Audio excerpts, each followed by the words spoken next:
Hello guys, आज अपन logical वे में समझने की कोशिश करेंगे कि आपने ये तो सुना ही होगा कि जब स्टॉक मार्केट बढ़ता है तो गोल्ड प्राइसेस गिरती है, और इसका उल्टा जब स्टॉक मार्केट गिरता है तो गोल्ड प्राइसेस बढ़ती है। तो इसमें कितनी सच्चाई है, इसमें हम लाइव डेमोन्स्ट्रेशन चार्ट के ऊपर देखेंगे कि कब कब मान लीजिए मार्च के महीने में सोना बढ़ा है तो क्या सच में स्टॉक मार्केट गिरा है, और अगर मान लीजिए किसी मंथ में स्टॉक मार्केट ऊपर गया है तो क्या सच में सोना के भाव नीचे गए हैं, या फिर एक लंबे पीरियड ऑफ टाइम में क्या ये बात सच होती है। ये सारी बातें जो है हम इसमें लाइव डेमोन्स्ट्रेशन करेंगे। तो उसको समझने से पहले आपको ये समझना ज़रूरी है कि दोनों ही असेट क्लास हैं। आपको सोना भी खरीदते हैं तो अभी आप यही सोच के खरीदते हैं कि ये जो है ग्रो करेगा और मुझे फ्यूचर में रिटर्न देगा। स्टॉक मार्केट में भी वही है। अब बस इसमें ये है कि सोने में आपको सेफ्टी ज़्यादा महसूस होती है और जो है स्टॉक्स में आपको रिस्क ज़्यादा होती है। तो ये जो सेफ्टी और रिस्क है, इसको बैलेंस करना, इसको मैनेज करना ही की वजह से ही जो है ये सब बातें ऊपर या नीचे होती है। तो एक लंबे पीरियड ऑफ टाइम में तो आप देखेंगे दोनों के भाव बढ़ ही रहे होंगे। सोने के भाव भी अगर आप देखेंगे तो लंबे पीरियड ऑफ टाइम में देखेंगे तो धीरे धीरे धीरे धीरे धीरे करके वो ऊपर की तरफ ही जा रहे होंगे। इसी तरह से स्टॉक्स में भी जो बढ़िया कंपनीज है, ब्लू चिप कंपनीज हैं, वो भी जो है धीरे धीरे धीरे धीरे धीरे करके जो है ऊपर की तरफ ही जा रही होंगी। उनका भी ऐसा नहीं है कि एक लंबे पीरियड ऑफ टाइम में, लंबे पीरियड ऑफ टाइम से मेरा कहने का मतलब है 1 साल से 5 साल 10 साल ऐसा पीरियड ऑफ टाइम अगर आपका है तो। और शॉर्टर पीरियड ऑफ टाइम में यानी सिर्फ महीने 2 महीने या कह लीजिए बहुत बड़ा कोई ग्लोबल मेजर करेक्शन आ रहा है, तब हम कह सकते हैं 4 महीने 6 महीने के जो इम्पैक्ट है वो इन बातों पर रिफ्लेक्ट होता है, मतलब गोल्ड की प्राइसेस और शेयर की प्राइसेस में रिफ्लेक्ट होगा। अदरवाइज वो छोटे छोटे करेक्शंस में महीने 2 महीने के हिसाब से रिफ्लेक्ट हो जाएगा। ये बातें मैं आपको जो है चार्ट के ऊपर डेफिनेटली बताने वाला हूँ। एक तो ये चार्ट मैंने खोल के रखा हुआ है आपके पास गोल्ड प्राइसेस का, और ये जो है भाव इंडिया का भाव है और पर केजी के हिसाब से भाव है। और यहाँ पे जो है मैंने ये निफ्टी 50 की कंपनीज ली है, यानी ब्लू चिप कंपनीज ली है, जिनका जो है लार्ज कैप कंपनीज होती है, आपको पता ही है। तो अब मैं जो है कंपैरिजन करने से पहले जस्ट आपको समझाने के लिए आपको एक एग्जांपल दे देता हूँ ताकि आपको पूरी पिक्चर क्लियर हो जाएगी। मान लीजिए आप अपने इंडिविजुअल लेवल पे लेके चलिए। आप जानते हैं कि बिटकॉइन में निवेश करना बहुत ज़्यादा रिस्की है, लेकिन आपको पता है कि उसमें रिवार्ड भी उसी तरह से धुआंधार है बहुत जल्दी। आप चाहें तो 1 साल में ही काफ़ी पैसा उसमें बना सकते हैं। जबकि स्टॉक मार्केट में ब्लू चिप कंपनीज में आप पैसा लगाएंगे तो वो रातों रात तो आप करोड़पति हो ही नहीं सकते किसी भी कंडीशन में। आप चार्ट उठा के देख लीजिए किसी भी ब्लू चिप कंपनी का, आप रातों रात या साल 2 साल में करोड़पति नहीं हो सकते। तो उसमें आपको क्या करना पड़ेगा, उसमें सिर्फ आपको जो है थोड़ी सी बिटकॉइन की अपेक्षा इसमें थोड़ी सी सेफ्टी मिल जाती है, और अगर आपको और भी ज़्यादा सेफ्टी चाहिए तो आप एफडी में निवेश करते हैं। अब ये इन बातों को आप कैसे विजुअलाइज करते हैं कि कैसे मैं कहाँ पे कब किस टाइम पे किस में इन्वेस्ट करूँ। तो देखिए, जब आपको ये श्योरिटी दे दी जाए किसी भी गवर्नमेंट की तरफ से मान लीजिए, या फिर किसी भी बहुत अथोराइज्ड व्यक्ति के द्वारा आपको ये न्यूज़ दे दी जाए कि जो है बिटकॉइन अगले 2 महीने में बहुत ज़्यादा तेज़ी से ऊपर जाएगा, तो क्या आप अपना थोड़ा बहुत पैसा बिटकॉइन में नहीं लगाएंगे? या फिर आपको ये कहा जाए कि बिटकॉइन तो बहुत तेज़ी से गिरेगा लेकिन स्टॉक मार्केट जो ब्लू चिप कंपनीज है निफ्टी 50, वो आपको अगले 2 से 3 महीने में जो है आराम से 10 से 15% के रिटर्न आराम से दे देगा, तो क्या आप स्टॉक मार्केट में निवेश नहीं करेंगे? या फिर आपको ये कहा जाए कि बिटकॉइन और स्टॉक मार्केट दोनों ही तो बहुत ज़्यादा तेज़ी से क्रैश करेगा, 10-15% का करेक्शन आने वाला है, और 2 महीने के लिए जो है एफडी के रिटर्न आपको मान लीजिए 7% 8% के मिल रहे हैं, तो क्या आप 2 महीने के लिए एफडी नहीं करेंगे? सेम लॉजिक यहाँ पे काम करता है। हालाँकि हमने इसको सिर्फ अपने इंडिविजुअल लेवल लेवल पे समझा है, लेकिन गोल्ड और स्टॉक्स का जो लेवल है वो पूरा ग्लोबल पर्सपेक्टिव में आ जाता है। इसमें जो है हम छोटे-छोटे निवेशक ही नहीं, बड़े-बड़े निवेशक ही नहीं, साथ ही साथ इसमें जो है जो दुनिया भर की सरकारें हैं वो भी अगर डायरेक्ट तरीके से नहीं तो कहीं न कहीं इनडायरेक्ट तरीके से जो है इन चीज़ों में इन्वॉल्व रहती है। इसमें अगर हम कहें कि भारत सरकार की इन्वॉल्वमेंट कहीं न कहीं किसी न किसी इनडायरेक्ट वे में होती है, आरबीआई की भी इनडायरेक्ट वे में होती है, और सिर्फ हमारी ही कंट्री नहीं, पूरे वर्ल्ड में जितना भी यूएस की होगी, यूके की होगी, सब लोग इसमें करती है, क्योंकि सबको पैसा बनाना है, सारी सरकारों को पैसा बनाना है, सारे बड़े बड़े इन्वेस्टर्स को पैसा बनाना है। तो जैसे मान लीजिए फॉर एग्जांपल, अब जैसे ही कोरोना की सिचुएशंस आई थी तो क्या हुआ, दुनिया भर के शेयर मार्केट नीचे से धड़ाम गिरे, क्योंकि सब जगह थोड़े थोड़े लॉकडाउन इम्पोज किए गए चाइना के बाद। हर जगह कहीं ना कहीं जो है उस पीरियड ऑफ टाइम में लॉकडाउन इम्पोज किए गए। तो हम अपने ही मार्केट के पर्सपेक्टिव में समझने की कोशिश करते हैं। तो देखिए, ये तो हुआ मार्च का महीना जब लॉकडाउन इम्पोज हुआ था, मार्च 2020 का। तब जो है ये शेयर मार्केट आपको उसके पहले से ही लोगों को, अब ये तो हमें लॉकडाउन इंडिया में आया तब जाके ही पता चल रहा है कि हाँ लॉकडाउन हो गया, कोरोना सिचुएशंस हो गई, लेकिन चाइना में ये कब से चल रहा है, पिछले दिसंबर, कोविड-19 के नाम से, मतलब दिसंबर 19 से उनको पता था कि ऐसा कुछ होने वाला है। तो उस वजह से जो है स्टॉक मार्केट धीरे धीरे जो है उस टाइम से जनवरी में थोड़ा गिरा, फरवरी में थोड़ा गिरा, मार्च में तो काफ़ी ज़्यादा करेक्शन आया। अब जब स्टॉक मार्केट यहाँ पे गिरा है तो हम देख लेते हैं कि सोने के भाव उस पीरियड ऑफ टाइम में कैसे ग्रो किए। तो देखिए यहाँ पर ये चार्ट आप देख रहे हैं, ये है आपका जुलाई के बाद ये यहाँ पे आपको पहले से ही यहाँ पे लगभग आइडिया है, तो ये देखिए यहाँ पे एक मेजर ऊपर की तरफ गया है शेयर मार्केट। ये जो गोल्ड के प्राइसेस है जुलाई, ये तो जुलाई 2020 में है ना, हम मार्च की बात कर रहे थे वहाँ पे। तो मार्च का महीना आ गया आपका, ये देखिए 19 मार्च का आप फिगर यहाँ पे देख पा रहे हैं। तो मार्च में जब वहाँ पे गिरावट काफ़ी तेज़ी से देखने को मिली, तो स्टॉक मार्केट के अंदर, तो आपको मार्च अप्रैल मई ये सारे महीनों में जो है काफ़ी तेज़ी से सोने का भाव ऊपर की तरफ जाता हुआ दिखाई दिया, यानी आपको 3 से 4 महीने के यहाँ पे बड़ा रिफ्लेक्शन दिखाई दिया, क्योंकि एक बहुत बड़ा मेजर ग्लोबल इवेंट था कोरोना। उस वजह से जो है आप आराम से इसको प्रिडिक्ट कर पाए, और काफ़ी लंबे टाइम तक ये चला है, तो लंबे टाइम तक इसका जो है इम्पैक्ट आपको इस स्टॉक्स और गोल्ड की प्राइस में से देखने को मिला। अब अगस्त के बाद क्या हुआ कि इंडिया में भी कई सारे लॉकडाउन थोड़े थोड़े करके सरकार ने खोलना शुरू किए।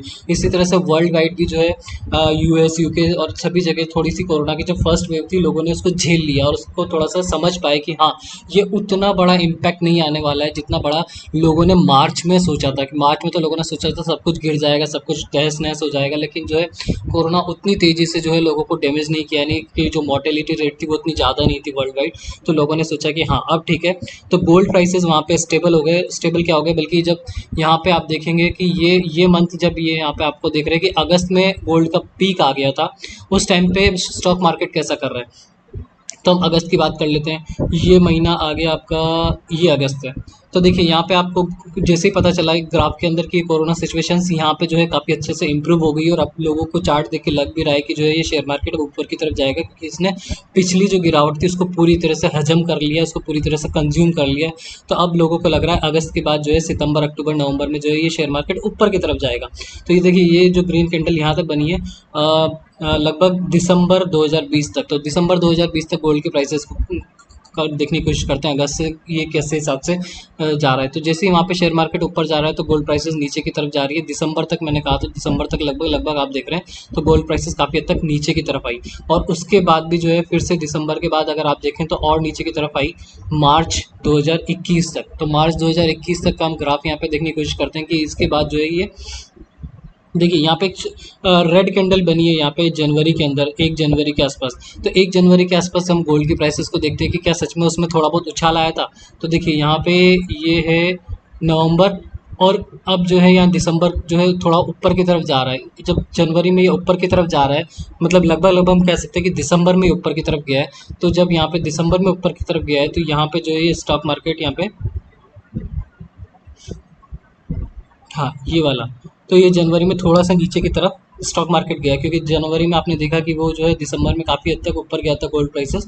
तो ये यहाँ पे तो हो क्या रहा है बेसिकली, जो लोग स्टॉक में इन्वेस्ट करते हैं, जो लोग का मतलब है कि जो बड़े बड़े इन्वेस्टर्स हैं, जो बड़े बड़े पोर्टफोलियो लेके बैठे होते हैं, जिनका करोड़ों लाखों अरबों रुपए का इन्वेस्टमेंट होता है, उनका तो काफ़ी बड़ी एनालिसिस करते हैं वो लोग कि क्या सच में जो है छोटी छोटी बातों को भी वो ध्यान में रखते हैं, सारी छोटी छोटी बातों को न्यूज़ को ट्रैक करते हैं, और उसके बिहाफ पे अपना एनालिसिस बना के रखते हैं कि क्या सच में ऐसा कुछ होने वाला है जिसकी वजह से जो है स्टॉक मार्केट गिर सकता है। तो वो अपना पैसा स्टॉक मार्केट से निकालते हैं और गोल्ड में लगा देते हैं। फिर जब उनको लगता है कि नहीं अभी सिचुएशंस कंट्रोल में है, अभी स्टॉक मार्केट में कोई दिक्कत नहीं है, तो वो अपना पैसा गोल्ड में से निकालते हैं और फिर से जो है इसको स्टॉक मार्केट में लगाते हैं। तो इस तरह का ये खेल चलता रहता है लगातार, और आप सिर्फ ये बेसिस पे वो लोग करते हैं कि उनको पता चलना चाहिए कि स्टॉक मार्केट में कोई मेजर करेक्शन आने वाली है क्या। अगर आने वाली है किसी सिचुएशंस की वजह से, तो अपना पैसा इसमें से निकालते हैं और निकाल के गोल्ड में डाल देते हैं। जब उनको लगता है कि सिचुएशंस कंट्रोल में, तो गोल्ड में से निकाल के इधर लगाते हैं। आप थोड़ा बहुत एग्जाम्पल और देख लीजिए। मान लीजिए हम पीछे की तरफ चलते हैं, कोरोना से पीछे की तरफ हम चलते हैं। मान लीजिए ये एक मेजर करेक्शन आपको दिखाई दे रहा है मार्च 2020 में, जो है ये शेयर प्राइस काफ़ी मतलब ये जो गोल्ड के प्राइसेस काफ़ी ऊपर है, और फिर जो है मार्च के बाद अचानक, ये तो हमने कोरोना सिचुएशन से देखी है, चलो यहाँ से कंसिडर करते हैं। ये है 23 मई 2019 के बाद जो है शेयर मार्केट यहाँ पे 2019 में जो है ये महीने चल रहे हैं आपके, मई से लेकर के अगस्त के महीने में जो है ये गोल्ड की प्राइसेस काफ़ी हद तक बढ़ी है। तो हम इसको जो है स्टॉक मार्केट पे थोड़ा सा रिफ्लेक्ट करके देखते हैं कि वहाँ पे क्या हुआ है। तो हम बात करें 2019 मई से लेकर के सितंबर के बीच में। ये देखिए मई से लेकर के और सितंबर नहीं, अगस्त या सितंबर के लास्ट वीक तक, ठीक है। तो 2019 में मई में ये आ जाइए, ये आ गया मई, और हम बात कर रहे हैं अगस्त तक, तो ये आ गया सितंबर का, ये अगस्त, तो ये मई है। और ये अगस्त से। तो आप यहाँ पे देख रहे हैं कि स्टॉक मार्केट ने जो है नीचे की तरफ ही मूवमेंट दिया है, 1 2 3 3 कैंडल्स 3 महीने जो है नीचे की तरफ रहा है। मैं कोई झूठ नहीं बोल रहा हूँ आपको, जो मेरा एनालिसिस जो कर रहा हूँ मैं उसको एग्जैक्टली आपको ग्राफ पे प्लॉट करके दिखा रहा हूँ। ये आपका मई आ गया, मई में जो है स्टॉक मार्केट थोड़ा नीचे चला, फिर जून में, जून के बाद जुलाई में और नीचे गिरा, और अगस्त में और नीचे गया, और फिर सितंबर में जो है फिर ऊपर की तरफ आया। तो मैंने आपको यहाँ दिखाया ही है कि जहाँ पे जो है ये मई से लेकर के अगस्त तक जो है लगभग ऊपर की तरफ ये गया है। अब जब ये नीचे की तरफ गया है दिसंबर तक, तो आप यहाँ पे देख सकते हैं कि यहाँ पे फिर क्या हुआ 2019 में सितंबर, ये सितंबर, तो सितंबर से लेकर अगले 3-4 महीने जो है स्टॉक मार्केट ऊपर गया है। तो आप कहीं भी किसी भी पॉइंट ऑफ टाइम पे आप जो है थोड़ा सा देख लीजिए कहाँ पे बड़ी रेड कैंडल बनी है और कहाँ पे जो है गोल्ड मार्केट की प्राइस में फ्लक्चुएशन ज़्यादा है। अब मैंने आपको, देखो ये सिर्फ आपको मोटा मोटा अंदाज़ा लेने के लिए, आप ऐसा, इसके पीछे लॉजिक जो है वो मैंने आपको समझा दिया, रिस्क का है और स्टेबिलिटी का है, सेफ्टी का है, लेकिन आप जो है इसके बेसिस पे हमेशा जो है ऐसा नहीं कह सकते कि एक लंबे पीरियड ऑफ टाइम में ये काम करेगा, क्योंकि लंबे पीरियड ऑफ टाइम में कोई भी सिचुएशन लगातार बनी हुई नहीं रहती। क्योंकि कोरोना तो चलो मान लिया 1 साल चला है, लेकिन कोई मान लीजिए चाइना और यूएस का ट्रेड वॉर चल रहा है, उसकी वजह से ग्लोबल रिसेशन आने वाला है, तो जो है लोग बाग गोल्ड में इन्वेस्ट ज़्यादा करेंगे। जब जब उनको लगेगा कि वर्ल्ड की जो इकोनॉमी है काफ़ी तेज़ी से ग्रो करने वाली है, तो गोल्ड नीचे गिरेगा और बहुत ज़्यादा ऊपर की तरफ जाएगा। तो ये था मेरा इसके बारे में एनालिसिस। होप ये आपको वीडियो थोड़ा बहुत लॉजिकल लगा होगा, थोड़ा बहुत समझ भी आया होगा। और इसी तरह का हम एक एनालिसिस और करेंगे जो हम mid cap companies, small cap companies और जो है मिड कैप कंपनीज़ के ऊपर करेंगे कि जब जब मिड कैप कंपनीज़ नीचे की तरफ जाती है तो क्या हमें स्मॉल कैप कंपनीज़ में इन्वेस्ट करना चाहिए या मिड कैप कंपनीज़ में इन्वेस्ट करना चाहिए। इस तरह की जो बातें हम अगले इसी सीरीज़ में अगले वीडियो में बात करेंगे। तो अगर आपको ये वीडियो अच्छा लगा तो please subscribe the channel, like भी कीजिए और कमेंट करके भी बताइए कि आपको सीरियसली कैसा लगा ये एनालिसिस मेरा। अगर आपको जो है इस तरह के और भी वीडियोस देखने हैं तो प्लीज़ सब्सक्राइब द चैनल। मैं यहाँ पे जो है कंपनीज़ के fundamental analysis, quarterly results, yearly results और शेयर मार्केट से जुड़ी हुई लेटेस्ट न्यूज़ और ऑप्शन स्ट्रेटेजीज़ और इस तरह की जो है बातें इस चैनल पर करता रहता हूँ। So thanks for watching, have a nice day, bye bye.